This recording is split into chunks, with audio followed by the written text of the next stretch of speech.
Monarchies, the oldest and the newest.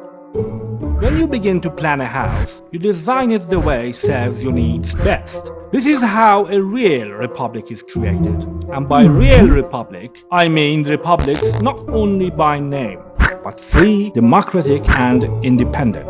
Monarchy, on the other hand, is not a house you design based on your own preferences. It's a creation of time, the making of the ages. Just like an ancient building right before your house. You don't choose it, but it's there anyway.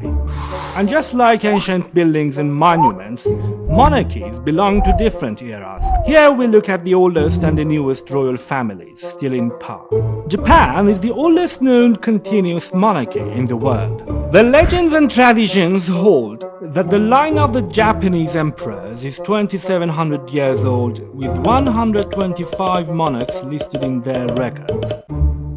The actual date must be somewhere around 1600 years ago. Most historians agree that Emperor Anko was the first actual ruler of Japan, and since in the traditional list of legendary monarchs he is number 20th, then the real number of emperors of Japan must be 106, meaning 16 centuries of uninterrupted rule through one dynasty.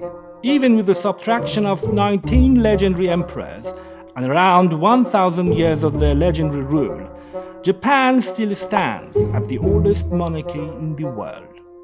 But which monarchy stands in the second place after the Japanese monarchy? Some say it is Cambodia, but technically the Cambodian monarchy, aka its royal dynasty, was interrupted by the French colonial rule. The kings of Cambodia gave up on their foreign affairs and trade issues and acted under the French authority since 1863. Cambodia didn't restore its independence until 1953, which makes the French colonial influence as long as 9 decades. So, what is the oldest monarchy after Japan? Another candidate for the second place is the Sultanate of Oman. Oman's monarchy is believed to have started since mid-8th century, about 1200 years ago, with imams instead of sultans. Imam is the Arabic word for leader, and sultan must be translated as king. Earliest Omani imams are not technically monarchs, since they did not have a dynasty. They were kind of elected by the chieftains of the major tribes. The first dynastic monarchy did not emerge until early 15th century, and that dynasty was also interrupted by the rise of another dynasty, the Al Said dynasty, which is the monarchy now in power in Oman. So the current dynasty in Oman was established in 18th century, and before that some totally different monarchs ruled the land. The same problem exists with the Moroccan monarchy, which is considered to be established in the 8th century, 1200 years ago, but interrupted many times, so that the current dynasty in Morocco began to rule over the land since 17th century, as a whole different bloodline from its predecessors. And even this dynasty lost its independence as a French protectorate from 1912 to 1956 for 44 years. The Norwegian monarchy also disqualifies for the second place because before 1905 the country was being ruled by the Swedish monarchs. The Swedish monarchy was a part of the Kalmar Union from 1397 to 1523, a union ruled by monarchs from Denmark.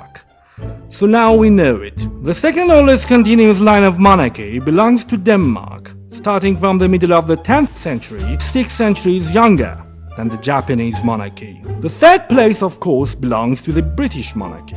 Although the name British monarchy is a rather new creation, but despite changes in title, the royal bloodline traces back to the beginning of William the Conqueror's rule over the land in 1066, the date of the Norman conquest, which marks an obvious break from the previous Anglo-Saxon social and political status.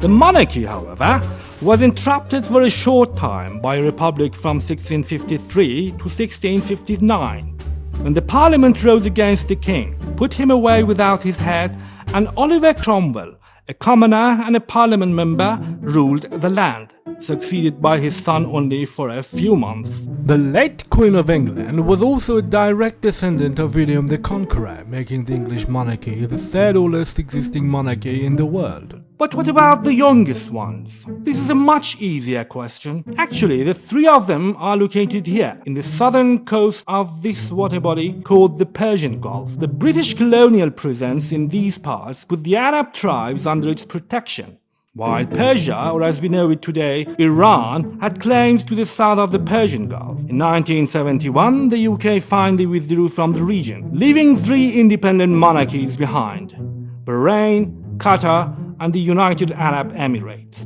The dynasties that rule over these countries are the same tribes that had embraced the British protection in 19th century. And this was a look at the oldest and the newest monarchies in the world. Until the next time, stay safe.